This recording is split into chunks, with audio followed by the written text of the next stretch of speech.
ओम अतुलित बलधामं हेमशैलापदेहं धनुजवन् कृशानं ज्ञानिनाम् अग्रगण्यं सकल गुण निधानं वानराणां धीशं रघुपति प्रिय भक्तं वातजातं नमामि मनोजवं मारुततुल्यवेगं जितेन्द्रियं बुद्धिमतां वरिष्ठं वातात्मजं मानरयोत मुख्यं श्रीरामदूतं शरणं प्रपद्ये। नमस्कार, स्वागत है आपका आचार्य वाणी में। मैं आचार्य डॉक्टर विक्रमादित्य आपके साथ हूं और आज का विषय हम लाए बुध प्रधान मिथुन राशि वालों के लिए फरवरी के जो अंतिम काल है उसमें ग्रहों की जो उठापटक होने वाली है। जी हाँ, उठापटक ही हो रही है।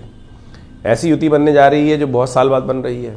एक साथ मंगल, शुक्र, बुध, सूर्य, राहु अपनी पूरी की पूरी एक मंडली लगा के बैठ गए हैं आपकी राशि के दृष्टिकोण से। और ये मंडली जो लगा के बैठे हैं आपके भाग्य में बैठे हुए हैं और सही दिशा यदि आपने नहीं पकड़ी तो भाग्य दुर्भाग्य में परिवर्तित हो सकता है। उपाय बहुत आसान है। हिंग लगे ना फिट रंग चौका होगा, वो हम बताएंगे आपको। और नहीं माने आप तो फिर गलत रास्ते में पड़ोगे और फिर कहीं ना कहीं नुकसान किसी और का नहीं अपना ही करा बैठोगे। इस बात का ध्यान रखना। बुध होने जा रहे हैं आपकी राशि के स्वामी अस्त। इस बात का ध्यान रखना, बुध जो बुद्धि के स्वामी है, आपकी राशि के स्वामी हैं, वो जब अस्त हो जाते हैं तो बुद्धि का बल्ब, भाग्य का बल्ब भी बुझा देते हैं। और राहु ने वहां आकर सूर्य के साथ बैठकर आपके भाग्य में बड़ी विचित्र स्थिति उत्पन्न कर दी है। सब कुछ होते हुए भी आपको दिखाई कुछ नहीं देगा, ऐसा स्थिति बना सकता है। और बहुत ज़्यादा रोशनी के चक्कर में 5 ग्रह जब एक साथ विद्यमान है, सुपर हैलोजन बल्ब जल रहा है, तो क्या होता है, कई बार सीधा साधारण जो आदमी है ना बेचारा, उसको अंधा हो जाता है, उसको समझ में नहीं आती चीज़ें ज़्यादा चकाचौंध के कारण से। तो ऐसे में समय समझ लीजिए, होलाष्टक आरंभ होने वाले हैं। होली का पर्व आने वाला है। होलाष्टक तो बिल्कुल इसी में आरंभ हो जाएंगे, इसी 2-4 दिनों में। और ऐसे में कुछ खास उपाय, छोटे से उपाय से कैसे आप इन समस्त विचित्र जो बड़े बड़े ग्रहों का परिवर्तन हो रहा है उससे अपने जीवन के जो लाभ के योग बना सकते हैं, वो भी हम आपको बताएंगे। सबसे पहले बात कर लेते हैं 21 तारीख शनिवार का अवसर, चतुर्थी तिथि विद्यमान है। और मत्स्य पुराण के अनुसार से ये चतुर्थी जो है ये मनोरथ चतुर्थी मानी जाती है। इस दिन ग्रह नक्षत्रों के दृष्टिकोण से आपके लिए योग अनुकूल बना हुआ है। सुबह बहुत अच्छी दिखाई देंगी आपको, लेकिन शाम आपको थोड़ा सा कहीं ना कहीं कष्ट होगा। ये 2-3 दिन से माहौल चल रहा है ऐसा, और आज भी इस दिन भी तिथि ऐसे विद्यमान वाली है। तो शाम का समय अपने सदयोगों के साथ बनाइए, गलत लोगों के साथ नहीं। शाम गलत लोगों के साथ फंसी तो कहीं ना कहीं नुकसान के योग डेफिनेटली बनते दिखाई दे रहे। भद्रा है इस दिन, ध्यान रखिएगा, नए कार्यों में ना हाथ डालें।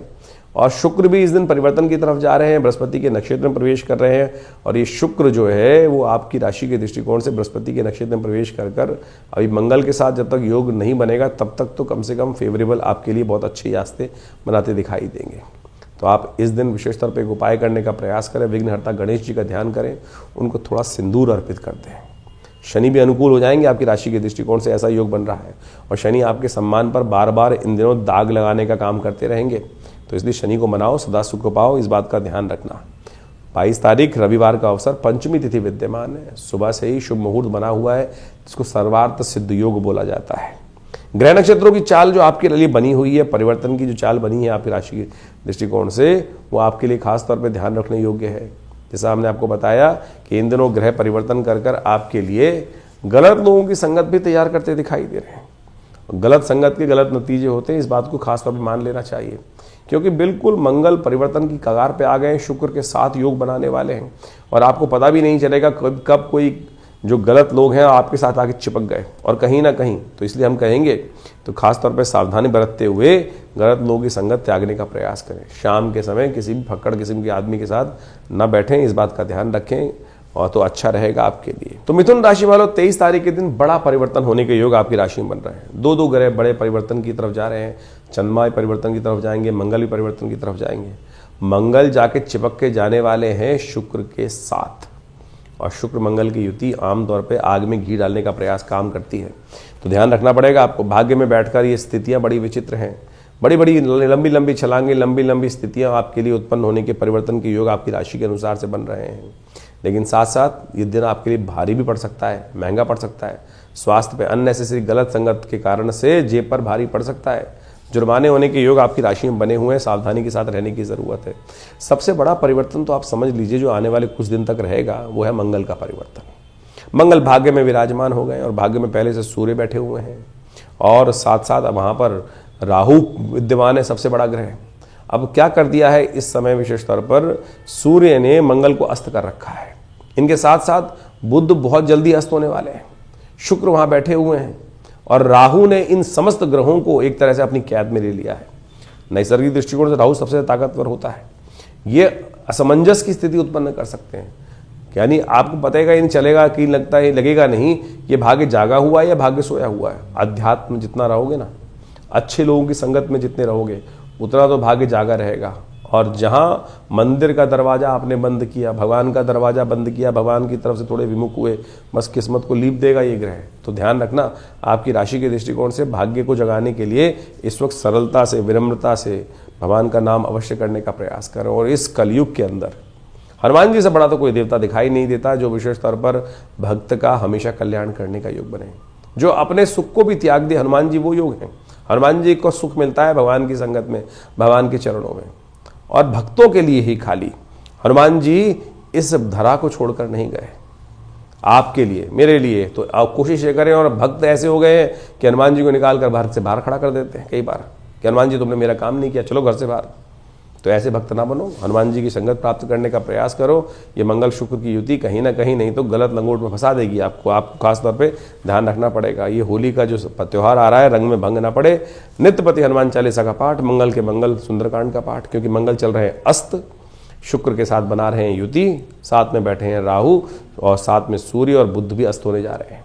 बुद्धि का बल्ब, आपकी राशि का बल्ब बंद हो जाएगा, स्विच ऑफ हो जाएगा और गलत संगत कहीं ना कहीं आपको कष्ट देने के योग बना सकती है। तो इस दिन विशेष तौर पर ध्यान रखते हुए कार्य करने की ज़रूरत है। हर मंगलवार पे सुंदरकांड का पाठ भी कीजिए। विवेकानंद योगाश्रम में बड़ा व्यवस्था चलती है, सुंदर रूप से भंडारा भी रहता है। मंगल के मंगल सुंदरकांड का पाठ होता है। सिद्ध हनुमान जी की मूर्ति है, वहीं आकर पाठ कर लीजिए, खुद बैठ के पाठ कीजिए, देखिए भगवान की कृपा से कष्ट दूर होंगे। 24 तारीख मंगलवार का ही दिन है, सप्तमी तिथि विद्यमान है, साथ में अष्टमी का योग है। अष्टमी क्षय भी हो रही है इस दिन, और ग्रह नक्षत्रों के दृष्टिकोण से इस दिन होलाष्टक भी आरंभ हो रहे हैं। ग्रह नक्षत्रों का प्रभाव यदि समझें तो ये थोड़ा सा महंगा दिन दिखाई देता है आपकी राशि के दृष्टिकोण से।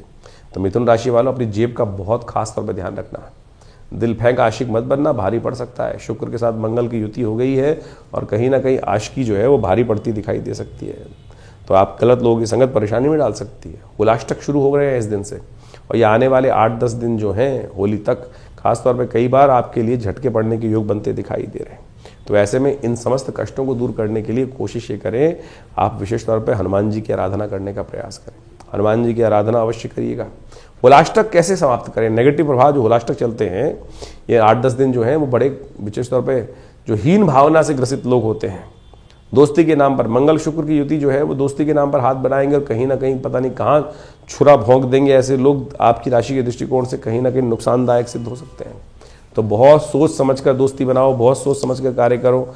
ये जो दिन आपकी राशि के दृष्टिकोण से हैं, हीन भावना से ग्रसित लोग कहीं ना कहीं नष्ट दे सकते हैं। और ध्यान रखना, नज़र बट्टू घर के आगे लगा देते हैं बहुत सारे लोग, और लोग लेते हैं कि भैया हमने तो उपाय कर लिया, और वो चाइना का बना हुआ गोल बट्टू वहाँ लगा के रखोगे और बहुत सारी समस्याएं उत्पन्न करने की योग बना लोगे। तो कोशिश ये करो इस समय में विशेष तौर पर एक तरह का उपाय नोट कर लो।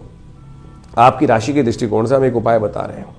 डली वाला नमक आता है, डली वाले नमक को लेकर एक विशेष तौर पर पोटली में, सफ़ेद रंग के कपड़े में उसको बांध लो और उसकी 5 पोटलियाँ लेकर अपने घर के आगे बंधनवार के रूप में बांध लो। डली वाले नमक का उपयोग करते हुए ये कैसे भी आपके नेगेटिव प्रभाव को ठीक करने के लिए इससे बढ़िया उपाय नहीं है। और जो मंत्र जप करना है आपको ध्यान रखते हुए विशेष तौर पर काली जी का मंत्र ओम क्लीं नमः, ओम क्लीं नमः, इसका 108 बार जप करके इन चीज़ों को हाथ में लेकर उसको सिद्ध कर लो और सफ़ेद पोटलियों में बांधकर इन हरे धागे में इन सब चीज़ों को रखकर अपने घर के मुख्य दरवाजे पर बांध दीजिए। ये बंधनवार है, आपके समस्त कष्टों को दूर करने का योग बनाएगा और भगवान की कृपा से आपके लिए कल्याणकारी योग बनेगा। तो इसको अवश्य कर लीजिएगा। और साथ साथ इस दिन मंगलवार भी है, विवेकानंद योगाश्रम में इस दिन सुंदरकांड का पाठ रहेगा। मंगल नेगेटिव चल रहे हैं, उनको ठीक करने के लिए इससे बढ़िया उपाय नहीं है। कोशिश करें, हनुमान जी का आराधना करें। हमने विशेष तौर पर इस दिन हनुमान जी का यज्ञ, मंगल ग्रह शांति महायज्ञ, सुंदरकांड का पाठ, हनुमान जी को चोला, ये सब कार्यक्रम रहेगा। शाम को 5 बजे से लेकर भंडारे के साथ रात को 10 बजे तक चलेगा। आइए हमारे साथ बैठिए, अपने नाम से भी करा सकते हैं आप। तो मिथुन राशि वालों, 25 तारीख के दिन ग्रहों का योग आपके लिए कैसा है जान लीजिए। बुधवार का दिन है, उस दिन नौमी तिथि विद्यमान है और यदि भविष्य पुराण के अनुसार से देखा जाए तो इस तिथि को आनंद नौमी के रूप में जाना जाता है। आनंद देने वाली नौमी, आपकी राशि के दृष्टिकोण से यदि ग्रह देखें तो वो आपके लिए खासतौर पर समय परिवर्तन की तरफ जा रहा है। थोड़ा सा कहीं ना कहीं आनंद के चक्कर में आप पर की जेब पर स्थितियां भारी पड़ती दिखाई दे रही हैं। तो इसलिए ध्यान रखना कि अननेसेसरी के खर्चों से बचने का प्रयास करना। छोटी छोटी कहीं जो चाहते हैं वो बड़ी भारी जेब पर ना पड़ जाए। स्वास्थ्य के मामले में थोड़ा दिन भारी दिखाई देता है। नया कार्य आरंभ करने के लिए दोपहर के बाद दिन अच्छा है। जब विशेष तौर पर राहु काल खत्म हो जाए तो उसके बाद नए कार्य की तरफ उद्धृत होना वो आपके लिए कहीं ना कहीं अच्छा होगा। समस्त कष्टों को दूर करने के लिए गणेश जी का पूजन करते हुए कार्य करें, सब कल्याण के योग बनेंगे आपके लिए।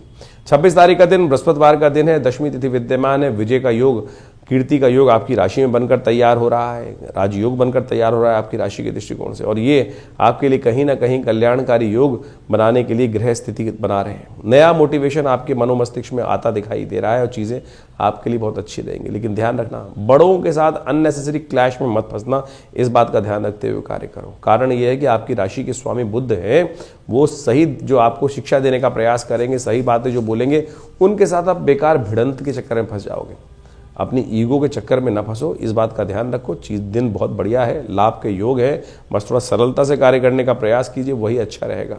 थोड़ा सा केसर का तिलक या हल्दी का तिलक उपयोग करने का प्रयास करें, पीले कपड़े धारण करने का प्रयास करें, यह आपके लिए सबसे श्रेष्ठ उपाय है। 27 तारीख का दिन शुक्रवार का दिन है, एकादशी तिथि विद्यमान है और आंवल की एकादशी का योग बन रहा है। ब्रह्मांड पुराण के अनुसार से कहा जाता है आरोग्यता प्राप्त करने का दिन है, स्वास्थ्य में लाभ प्राप्त करने का दिन है। इन दिनों जिस प्रकार से ग्रह योग है, 5 ग्रह एक साथ भाग्य में बैठे हुए हैं, अननेसेसरी की मेंटल स्ट्रेस जो टेंशन है थोड़ी सी बढ़ाने के योग बनाएंगे। और वही स्ट्रेस क्या होता है, सब कुछ होते हुए भी स्ट्रेस सब कुछ लीप देने का योग बनाता है।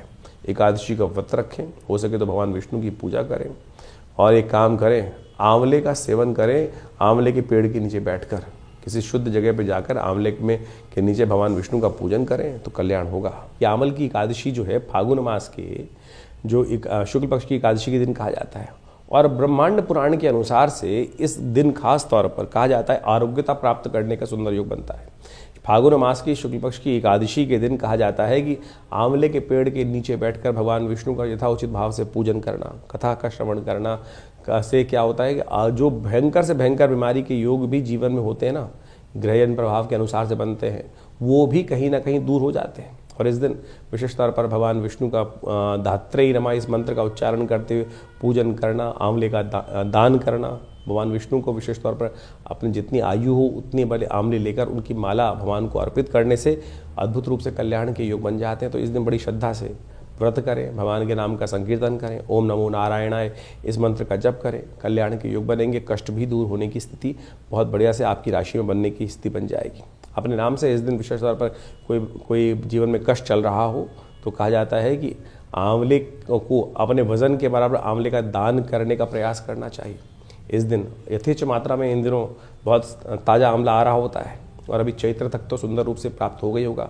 तो ये शास्त्र के अनुसार से जो विधि के अनुसार से वर्णित उपाय हैं, इनको करिए, कल्याण होगा। मिथुन राशि वालों के लिए 28 तारीख का दिन ग्रहों के परिवर्तन का दिन आता दिखाई दे रहा है। सबसे बड़ा परिवर्तन इसलिए आपके लिए ध्यान रखने वाली बात है कि भोलाष्टक शुरू हो चुके हैं, होली आने वाली है और बुध ऐसे में अस्त होने की स्थिति में जा रहे हैं। भाग्य में बैठे हुए बुध, आपकी राशि के स्वामी बुध अस्त होना थोड़ा सा आपके लिए भारी पड़ सकता है। समय सही बुद्धि, सही सोच वो कहीं ना कहीं गलत तरफ ले जा सकती है आपको, और जो गलत सोच है वो परेशानी में डाल सकती है। तो सही सोच के चक्कर में फंसे, सही दिशा निर्देशन करें, भगवान का सानिध्य लेने का प्रयास करें।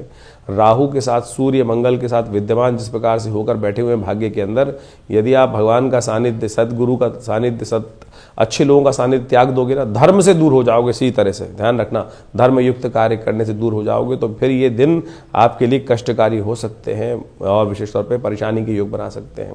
तो इसलिए किसी भी रूप में परमात्मा का जिनके जो भी आपके इष्ट हैं उनकी तरफ अपनी श्रद्धा को पूरी दृढ़ता के साथ बनाए रखना। पहले भगवान, पहले पूजा, बाद में काम दूजा, इस बात का ध्यान रखते हुए यही सबसे श्रेष्ठ उपाय है।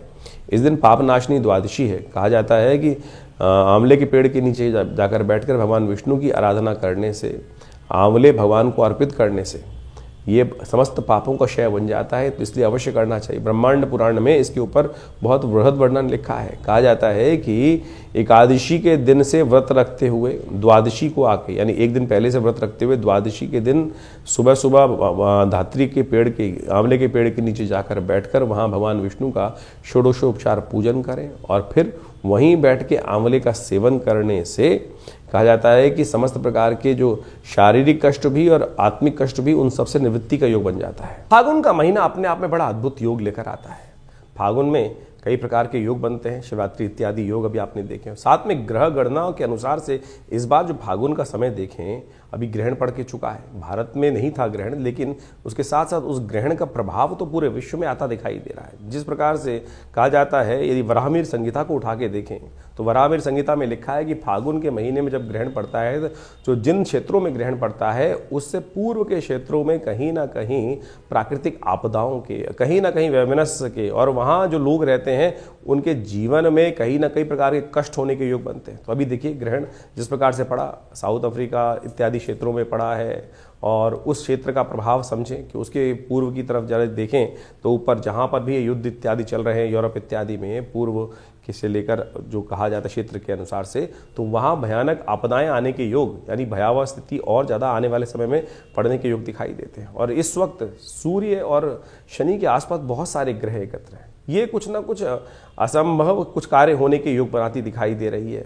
कुछ अशुभ कार्य होने के योग भी बनाते दिखाई दे रहे हैं। तो इस प्रकार से भारतीय संस्कृति के अनुसार से ज्योतिष विज्ञान की काल गणना जो है वो बहुत ही परिष्कृत मानी जाती है। बहुत सारे लोग ज्योतिष के अनुसार से, अभी हम कुछ दिन पहले एक टीवी डिबेट में थे और वहाँ कुछ ना कुछ जो आज की तारीख में जिनको कहा जाता है साइंटिस्ट, वो बैठे थे। मुझे तो ऐसा लग रहा था कि वो साइंटिस्ट नहीं है, ज़्यादा कम्युनिस्ट टाइप के लोग बैठे हुए हैं, जिनको जिस प्रकार से केवल भारतीय ज्योतिष विज्ञान, भारतीय पराविज्ञान जो है उसी का विरोध करना है। जबकि आप बात मान के देखें, भारत के अंदर जितना विज्ञान है, जितनी क्षेत्र है, उन सब के अंदर जो जो विज्ञान बताया गया है, वो आज ये तो कहने लगे हैं, पाश्चात्य लोग भी ये बात कहने लगे हैं कि एस्ट्रोलॉजी का कैलकुलेशन जो है वो बिल्कुल करेक्ट है और बिल्कुल पुराना प्राचीनतम है, भारतीय ऋषि मुनियों की अद्भुत खोज है। लेकिन अभी भी जिस प्रकार से अनर्गल प्रलाप भारत में बैठे हुए कुछ कम्युनिस्ट प्रकार की मानसिकता के लोग हैं, आज उनको नहीं समझ में आ रहा है। तो कोशिश हम कर रहे हैं कि हर चीज़ को वैज्ञानिक तथ्यों के अनुसार समझाने का प्रयास किया जाए। तो इस बात को हम अच्छे से समझें कि ज्योतिष विज्ञान की जो गणनाएं हैं बिल्कुल प्रत्यक्ष रूप से है, और उनके अनुसार से हम अपने समय को परिवर्तन करने की तरफ ले जा सकते हैं। जीवन में हर क्षण कुछ ना कुछ परिवर्तन हो रहा है और उसका प्रभाव भी हो रहा है, कुछ शुभ कुछ अशुभ। और ये शुभ अशुभ जो होता है वो व्यक्ति के कर्मानुसार होता है। यदि आपने शुभ कर्म किए हैं तो प्रारब्ध में आपके जीवन में भी शुभ होने का योग बन जाएगा प्रारब्ध के अनुसार से। लेकिन अशुभ कर्म किए हैं, कहीं ना कहीं हो रहा है, तो उससे जीवन में कष्ट होने के योग बन जाते हैं। तो हमको प्रयास करना चाहिए, कुछ भी हो कैसे भी हो, जीवन में शुभ की तरफ अग्रसित हो, क्योंकि शुभ किया हुआ कर्म, सोच का किया हुआ शुभ कर्म, वो है आपके जीवन के गलत कर्मों को भी बदल सकता है। शिवरात्रि आई, ये जो उत्सव आते हैं समय समय पर, चाहे वो हर रोज हम इस कार्यक्रम के माध्यम से आपके समक्ष जो उपस्थित होते हैं, हम पौराणिक ज्योतिष को लेकर आपके समक्ष उपस्थित होते हैं। ज्योतिष में पंचांग को यदि आप देखेंगे तो हर रोज कोई ना कोई तिथि का कोई महत्व शास्त्र में वर्णित किया गया है, और वो इतना अद्भुत है कि उसके अंदर यदि हम जो ज्योतिष के दृष्टिकोण से लोग उपाय की तरफ जाते हैं, उपाय है क्या, टोटकों में फंस गए लोग, ये कर ले, चावल दान कर दे, ये कर दे, वो कर दे, सिर पे से वार के ऐसा कुछ कर दे। ये जो उपाय शास्त्र में वर्णित है, पौराणिक ग्रंथों में आप देखें तो वो टेस्टिमनीज हैं कि जैसे लोगों ने अपने जीवन में कष्ट आए और उनको निवृत्त दूर करने के लिए लोगों ने क्या क्या उपाय किस प्रकार से, वो कथाएं नहीं है, टेस्टिमनीज हैं लोगों की, और जो शास्त्र में ऋषि मुनियों ने वर्णित करी हैं, किस काल में किस प्रकार से उपाय किया, कैसे किया और उससे क्या कुछ ठीक हुआ।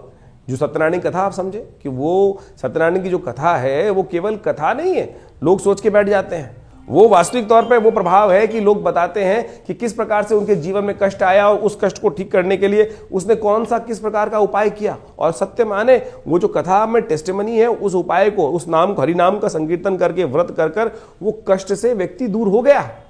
तो आप जो है, हमने आपकी राष्ट्रीय के दृष्टिकोण से जो उपाय बता रहे हैं वो बिल्कुल शास्त्र के, हम तो ग्रंथ का नाम तक बताते हैं आपको कि किस ग्रंथ में कैसा कौन सा उपाय वर्णित है, उसको कर लीजिए, वही आपके जीवन के कष्टों को दूर करने वाला है। और ग्रहों की चाल समझें। ग्रहों की चाल इस समय ज्योतिष के दृष्टिकोण से आप देखें, बहुत सारे ग्रह फरवरी के अंत में परिवर्तन की तरफ जा रहे हैं। मंगल सबसे बड़ा परिवर्तन प्राप्त करने वाले हैं। मंगल का योग जिस प्रकार से बनने वाला है, वो परिवर्तन करने के योग बनने वाला है, वो बहुत विशेष प्रभाव आपकी राशि के अनुसार से उत्पन्न करने वाला है। उसको हमने आपको बताया भी किस प्रकार का प्रभाव रहेगा। कोशिश करें, प्रयास करें कि इन सब प्रभावों को ठीक अपने जीवन में लाने के लिए।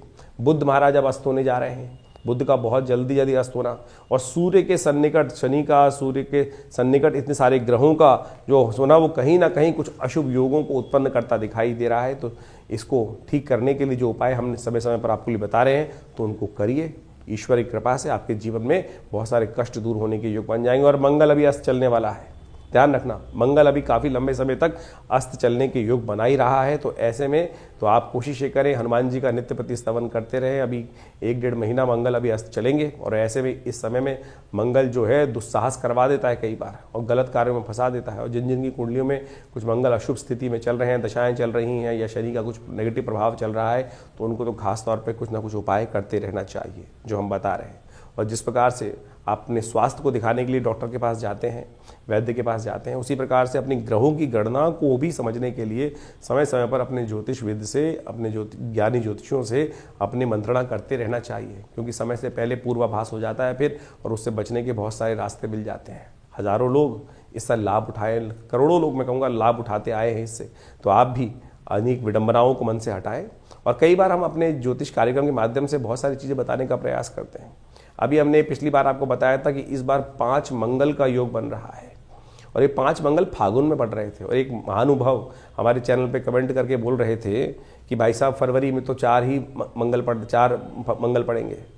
फरवरी नहीं बताया जाता है, फागुन के महीने में इस बात को बताया जाता है। तो आप कोशिश ये करें, हमारे मनोमस्तिष्क में आज समाज में ना ऐसा हो गया है कि हर चीज़ को काटना ही है। सीधी तरह से चीज़ों को समझने का प्रयास करें। ज्योतिष के माध्यम से हम जो भी अपने चैनल के माध्यम से बता रहे हैं, वो आपके कल्याण के लिए ही बताने का प्रयास कर रहे हैं। और उसी जो उपाय बता रहे हैं, हम यहाँ कुछ बेच नहीं रहे हैं। आमतौर पे जितने भी आज दिख रहे हैं समाज के अंदर कि जो भी कुछ ज्योतिष गणना बता रहे हैं, कोई नग बेच रहा है, कोई कुछ और बेच रहा है, कोई और लगातार बेचने के लिए दुकान खोल कर बैठ गए।